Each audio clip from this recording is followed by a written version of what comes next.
வணக்கம் நண்பர்களே. இன்றைக்கி பார்த்திங்கன்னா நம்ம கண்ணபுரம் தேரோட 2வது நாள் நடந்துகிட்ருக்கு. ஓரளவுக்கு மக்கள் கூட்டம், நிறைய காங்கேயம் மாடுகள் கன்றுகள் வாங்கிறதுக்கு ஆர்வம் காட்டிகிட்டு இருக்காங்க. இந்த காளை பார்த்திங்கன்னா நம்மளோட மயிலக்காளை, ஒசூர் லேனேஜ் காளைங்க. அடுத்தது இந்த காளை பார்த்திங்கன்னா 2 பல் மயிலக்காளை. இது நம்ம கார்த்திக் காங்கேயம் கேட்டில் ஃபார்மோட காளைங்க. நிறைய பூச்சிக்கன்றுகள், காளைக்கன்றுகள், கிடாரி கன்றுகள், மாடுகள் நிறையா வரத்து பார்த்திங்கன்னா இந்த வருஷம் கொஞ்சம் அதிகமாகவே இருக்குதுங்க. இந்த தேரை பற்றி சொல்லணும்னா, இது ரொம்ப 1000 வருஷம் பழமையான உலக புகழ்பெற்ற கண்ணபுரம் மாரியம்மன் தேர் திருவிழாங்க. இது எங்கே இருக்குதுன்னு பார்த்திங்கன்னா ஓலப்பாளையம் அப்படிங்கிற ஊரில் வெள்ளகோயில் பக்கத்தில் இருக்குதுங்க. காங்கேயம் மாட்டுக்குன்னே பிரசித்தி பெற்ற தேர் அப்படின்னா கண்ணபுரம் தேர் திருவிழா தானுங்க. இங்கே மாடுகள் பார்த்திங்கன்னா காங்கேயம் மாடுகள் அழிவின் விளிம்பில் இருக்கிற காரணத்தினால இங்கே பார்த்திங்கன்னா நம்ம மணப்பாறை சைடு, சிவகங்கை சைடு, அந்த சைடில் இருந்துமே நிறையா பேர் வந்து எருதாட்டம், ஜல்லிக்கட்டு, மஞ்சு விரட்டு, வட மஞ்சு விரட்டு, ரேக்லா ரேஸு, அந்த மாதிரி காங்கேயம் மாடுகளோட பயன்பாட்டுக்கு தகுந்த மாதிரி நிறையா மாடுகள் கன்றுகள் இங்கே தாங்க நம்மகிட்ட தாங்க வந்து வாங்குவாங்க.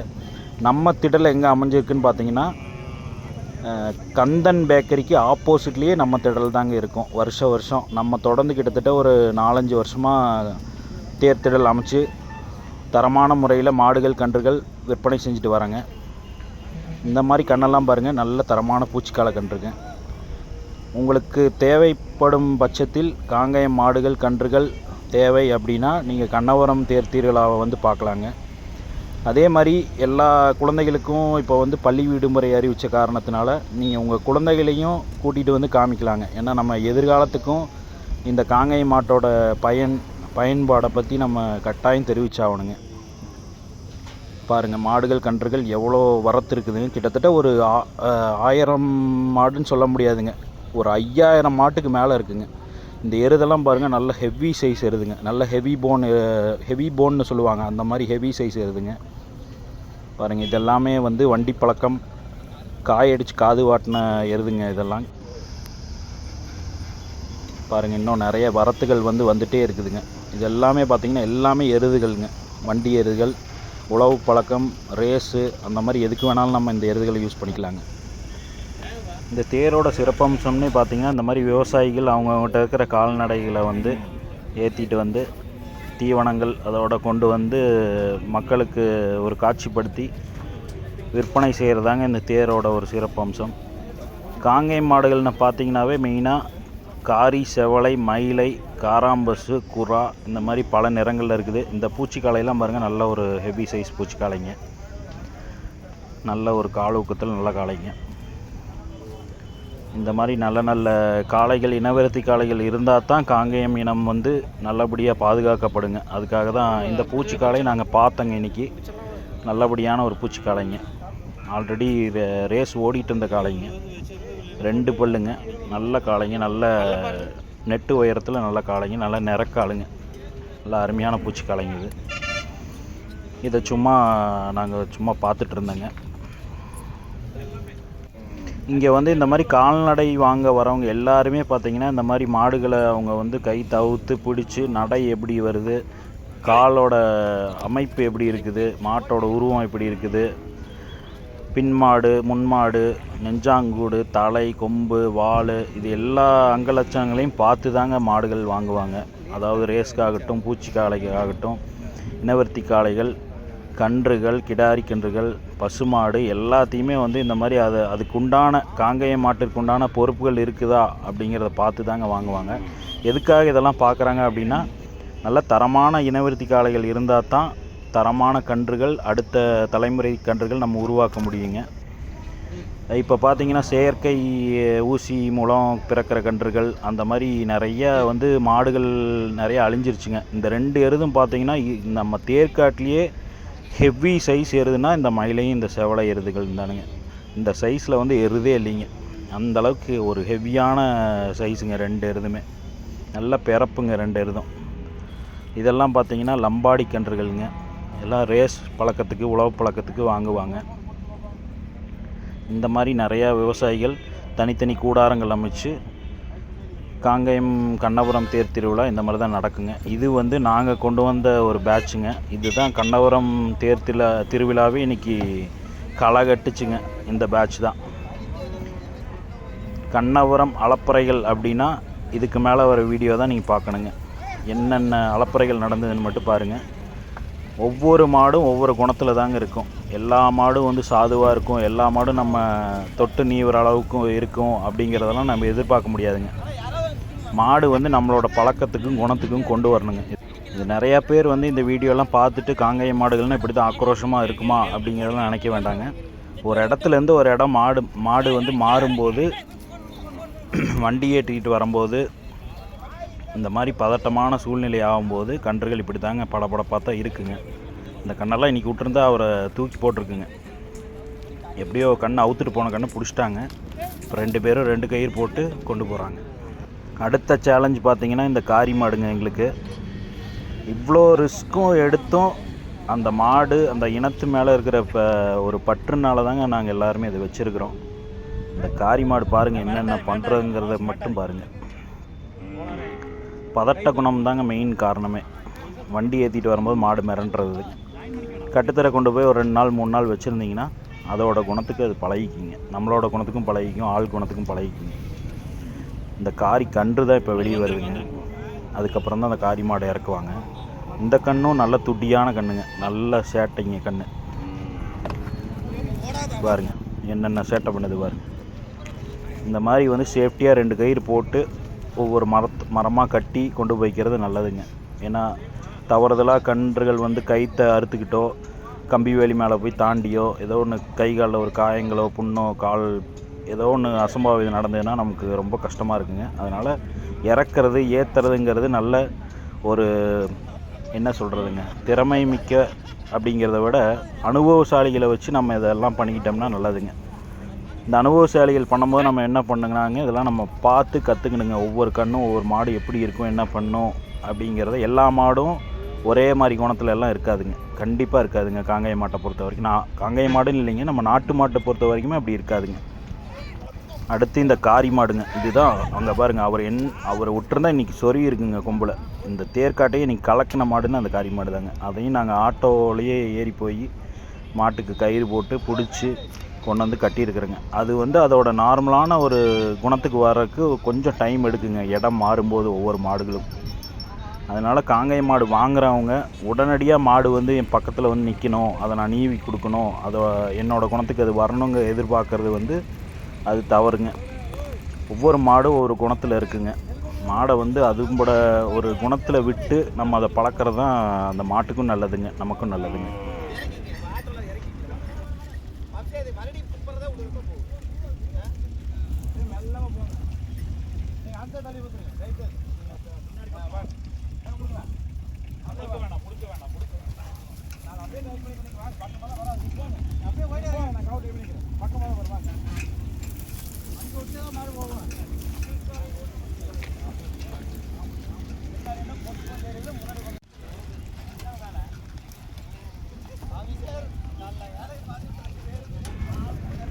ஒரு வழியாக பார்த்தீங்கன்னா காரி மாட்டை ஆட்டோ வழியாக போய் சேஸ் பண்ணி பிடிச்சி கட்டியாச்சு.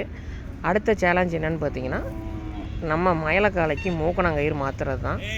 கட்டுத்தரையில் இருக்கும்போது தென்னை மரத்தில் போட்டு நம்ம அமைதியாக மாற்றிடலாம். காலையிலேருந்து ஒரு கயிற்றுல அவுத்து விட்டுட்டோம், தலைக்கவரெலாம் போட்டு பின்னிக்கிச்சு. அதை ஒரு வழியாக எடுத்து இன்னொரு கயிறும் போட்டாச்சு. இப்போ மூக்கணாங்கயிறு மாற்றணும். கட்டுத்தரையில் தான் மரத்தில் ஈஸியாக போட்டுக்கலாம். இங்கே மரம் இல்லாத காரணத்தினால ஒரே ஒரு வேப்பங்கொத்து தான் இருக்குது. சரி அதுலேயே போட்டுக்கலாமா, நிற்க வச்சே மாற்றலாமா அப்படிங்கிற ஒரு யோசனை. நம்ம மூக்கணாங்கயிறு மாற்றும் போது தலையை கீழே ஒன் சைடாக தள்ளிக்கிட்டே வந்து நம்ம மேலே விழுந்துருச்சுன்னா நம்ம முட்டடிச்சிருவோம், பக்கத்தில் இருக்கிறவங்கள எல்லாத்தையும் சொறி விட்டுரும். அதனால் கொண்டு போய் மரத்துலேயே போட்டுக்கலாம் அப்படின்னு ஒரு முடிவு பண்ணியிருக்கிறோம். பின்னாடி தெரியுது பாருங்கள், அந்த ஒரே ஒரு வேப்பங்கொத்து தான் இருக்குது. இங்கே வேறு எதுவும் பெருசாக மரம் இல்லை. மற்ற பந்தக்கால் எல்லாம் போட்டோம்னா பந்தலையே எல்லாத்தையும் தள்ளிட்டு போயிடும். அதெல்லாம் கொஞ்சம் சிரமமான வேலை. அதனால் மரத்துலேயே போட்டுக்கலாங்கிறது ஒரு ஃபைனல் பண்ணியாச்சு.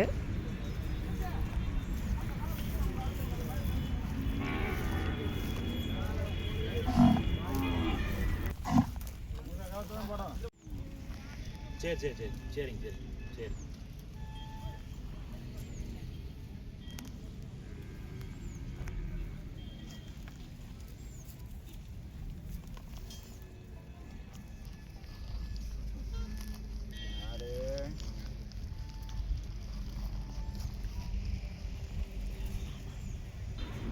ஒரு தலைக்காவத்தை எடுத்து கழுத்தில் போட்டு மரத்தோட சேர்த்து சுற்றி இருத்தி பிடிச்சாச்சு. அதுக்கப்புறம் தான் மூக்கணாங்கயித்தையே அவுத்தோம். நம்மளது ஜென்ரலாகவே வந்து கொஞ்சம் மூக்கு நாணல், அதனால் சேஃப்டியாக தான் மூக்கணாங்கயிறு மாற்றி ஆகணும்.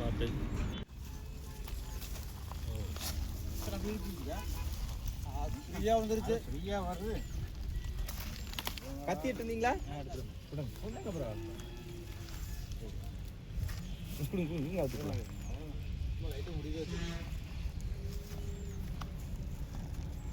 இப்போ பார்த்தீங்கன்னா நம்ம மயில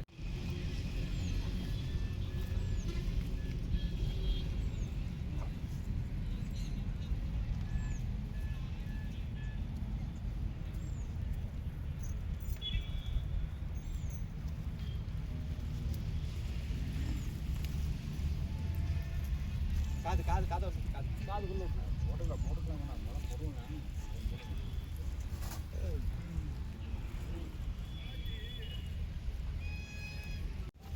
ஓ இரியா நீங்கள் விடுங்க நான் பிடிச்சி சொல்லுங்களா?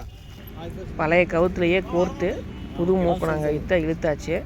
இதுக்கப்புறம் பார்த்திங்கன்னா முடிச்சு போடலை, நீட்டாக பின்னி விட்டுறலாம் அப்படிங்கிறனால நம்ம அருண் வந்து பின்னுறாருங்க. அவர் ரெகுலராக வந்து பின்னிட்டு இருக்கிறனால கொஞ்சம் ஈஸியாக பின்னிடுவார். சும்மா ரெண்டு பிரி எடுத்தோம்னா போதும். இந்த பக்கம் 2 பிரி, அந்த பக்கம் 2 பிரி, அவ்வளோதான் வேலையாக முடிஞ்சது. இது பழைய வீடியோலேயே ஒன்று போட்டிருப்பேன், எந்த மாதிரி மூக்கணாங்கயிறு இதெல்லாம் முடியணும் அப்படிங்கிறது. சேம் இதே மாதிரி தான் கழுத்து கயிறு, கொம்பு கயிறு எல்லாமே மாற்றுறது. நல்லா தெளிவாக பார்த்துக்குங்க. வீடியோ அதிகமாக கொஞ்சம் லென்த்தாக இருக்குது. முதல்லேருந்து பார்த்தீங்கன்னா உங்களுக்கு மாட்டுக்கு காளைக்கு எல்லாத்துக்குமே மூக்கணாங்கயிறு மாற்றுறது எப்படி அப்படிங்கிறது தெரியும். மாற்றுறது எல்லாத்துக்குமே தெரியும். இந்த மாதிரி முடி போடுறது ஒரு சில நண்பர்களுக்கு தெரியும், ஒரு சிலருக்கு தெரியாது. தெரியாதவங்க இதை பார்த்து கற்றுக்கலாம். கரெக்டாக இருக்கு. ஒரே ஒரு பிரி எடுத்து மடித்து வச்சுக்கணும். அதுக்கு மேலே சுற்றிக்கிட்டே வர வேண்டியதான். நல்லா எந்த அளவுக்கு டைட்டாக சுற்றுறமோ அந்தளவுக்கு டைட்டாக இருக்கும். எந்த அளவுக்கு உங்களுக்கு கயிறு லூஸ் இருக்குதோ அந்தளவுக்கு சுற்றிட்டு கடைசியாக அந்த தலைவில் மட்டும் ஒரு முடிச்சு போட்டுக்கணும். அந்த முடிச்சு போட்டிங்கன்னா தான் பிரிஞ்சு வராது. முடிச்சு போடாமல் விட்டிங்கன்னா பிரிஞ்சு வெளியில் வந்துடும்.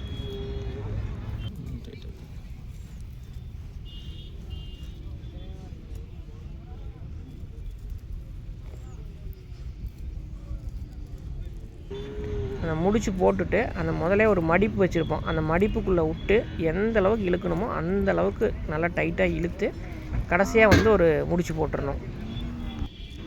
முன்னாடி பார்த்திங்கன்னா ஒரு சைடு நம்ம எல்லாத்தையும் வேலையை முடித்தாச்சு. அடுத்து இந்த பக்கம் சேம் அதே மாதிரி தான் நம்ம பண்ணணும். ஒரு 2 பிரி மட்டும் எடுத்துகிட்டு ஒன்றை மடித்து வச்சுக்கணும், இன்னொன்று மேலே அதே மாதிரி சுற்றிக்கிட்டே வந்து கடைசியாக முடி வச்சு டைட் பண்ணி விட்டுறணும். அவ்வளோதான் விஷயம். அது பெரிய இது கிடையாது. ஒரு டைம் நீங்கள் இந்த மாதிரி பண்ணிட்டீங்கன்னா ரெகுலராக இதே மாதிரி பண்ணிக்கலாம். என்ன முடிச்சு போடுறது, டக்குன்னு எடுத்த உடனே மூக்கணாங்கத்தை குத்தி 2-3 முடிச்சு 4 முடிச்சு போட்டு விட்டோம்னா வேலை முடிஞ்சுது. இது ஒரு 5 நிமிஷம் டைம் சேர்த்தி ஆகும். ஆனால் இது வந்து பார்வைக்கு உங்களுக்கு நீட்டாக இருக்கும், எந்த ஒரு கசகசன்னு இல்லாமல் பளிச்சுன்னு இருக்கும். நீங்கள் முடிச்சு போட்டிங்கன்னா அப்பப்போ கொஞ்சம் டைட்டாக இருந்ததுனாவோ லூஸாக இருந்ததுனாவோ நீங்கள் அட்ஜஸ்ட் பண்ணிக்கலாம். இந்த மாதிரி பின்னும்போது அந்த அட்ஜஸ்ட்மெண்ட் நம்ம பண்ண முடியாது. ஃபஸ்ட்டு நீங்கள் பின்னும்போது என்ன அளவில் வைக்கிறீங்களோ அதே அளவில் தான் வச்சுருக்க முடியும்.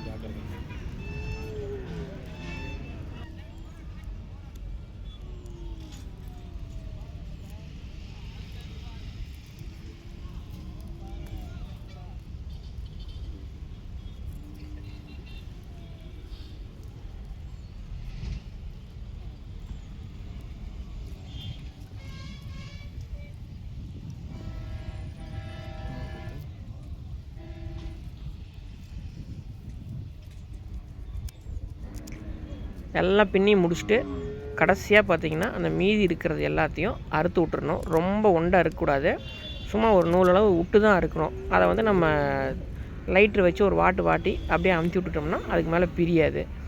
நீங்கள் ஒண்டை அறுத்துட்டிங்கன்னா நம்ம இந்த மாதிரி வாட்டி அமுத்தி விட முடியாது, அப்போ வந்து உங்களுக்கு பிரிய ஆரம்பிச்சிடும். இது பாருங்கள், லைட்டாக ஒரு வாட்டி விட்ட உடனே வச்சு அமுத்தினோம்னா சரியாயிடும்.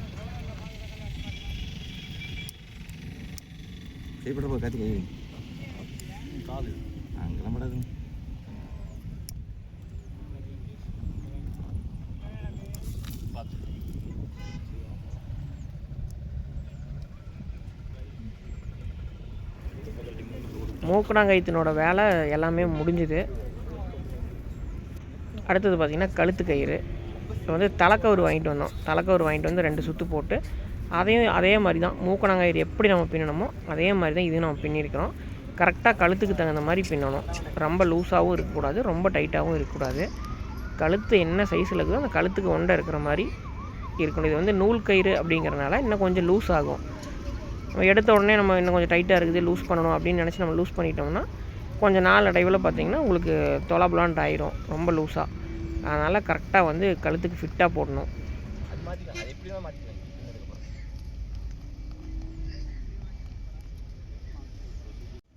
இல்லைண்ணே கரெக்டாக இருக்கு. லூஸ் ஆகும், நூல் கை தானே கரெக்டாக இருக்கு. போய் டைட்டாக தான் பண்ணணும்.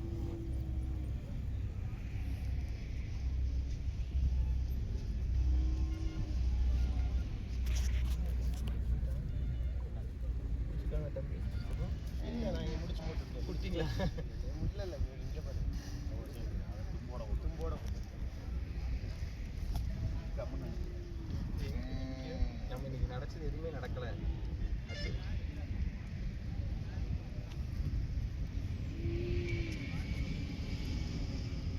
அப்புறம் ஒரு நாள் எங்கேயாவது ஜல்லிட்டு வந்தீங்கன்னா அந்த ஃபீல்டே மறந்துடுவீங்க. இன்னைக்கு பார்த்தீங்கல்ல, அதுதான் தினந்தோறும் நடக்கலாம்.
மூக்கணாங்கயிறு எப்படி போடணுமோ அதே மாதிரி தான் இதையும் பண்ணியிருக்குது.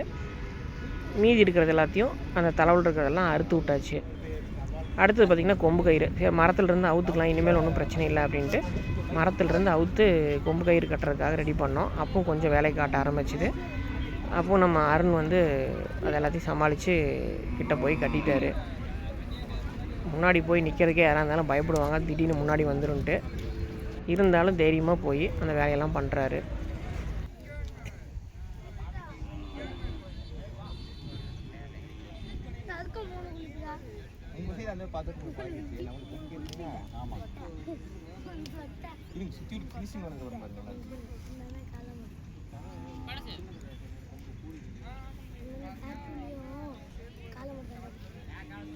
ரெண்டுமே அந்த பழசு கழட்டினோம். சோப்பு ஆமாம் அதை விட கொஞ்சம் நம்ம இப்போ அடுத்து காலை பீஸ் பண்ணி பூச்சிக்காய் சைஸுக்கு பெருசாக போடுங்க மண்டபம் இன்னும் கிளம்பலையா?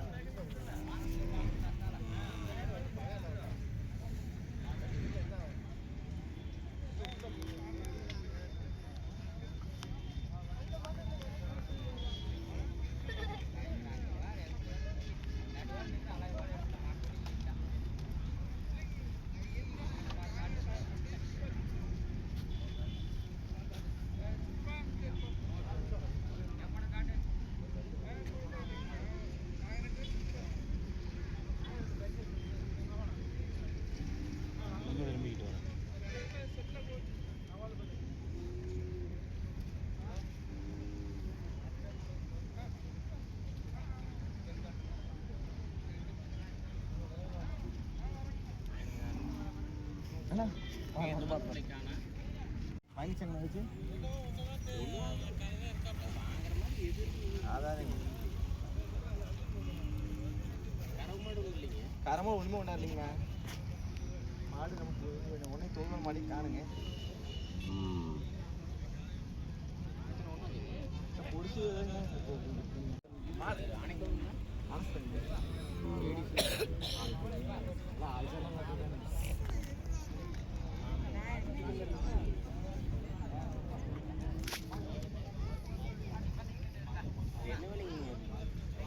சரி பார்த்துக்கோங்க பார்க்காம சொல்லி போட்டு கண்ணோட பால் கண்ணை வேற வராது கொடுத்துட்டீங்க அது இங்கே காரணம் சரியான குடும்பம் தரும்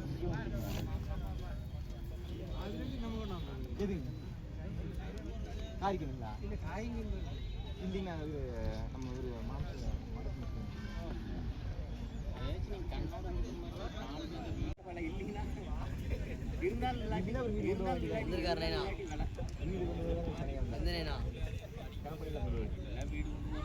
எப்ப பணம் மாடு கொண்டு இந்த மாடு இந்த மாடு எங்க கிடைக்கும் நாளைக்கு கேட்பாருங்க ஒன்றும் இல்லை நான் ஒரு மாடு வீட்டுக்காக வேணும் இதே மாதிரி கொண்டு வந்து கண்ணை பிஸ்னஸ் போட்டேன் சரிங்க மாடு சூப்பர் சரிங்க. இது எல்லா வேலையும் பண்ணி முடிக்கிறதுக்கு பார்த்தீங்கன்னா ஒரு 20 நிமிஷம் அந்த மாதிரி ஆச்சு. அதாவது மூக்கணங்கயிறு, கழுத்து கயிறு, கொம்பு கயிறு இது எல்லாத்தையும் மாற்றி முடிக்கிறதுக்கு ஒரு 20 நிமிஷம் ஆச்சு. இருந்தாலும் இப்போ பாருங்கள் அழகாக நீட்டாக எப்படி இருக்குன்ட்டு. இதெல்லாம் பின்னுறதுக்கு கொஞ்சம் டைம் ஆனாலுமே இப்போ பார்க்குறதுக்கு பாருங்கள் பார்வைக்கு சூப்பராக இருக்குது. காளையை பார்த்தாலே லட்சணமாக தெரியுது. அவ்வளோதான் நண்பர்கள் இந்த வீடியோ. நன்றி.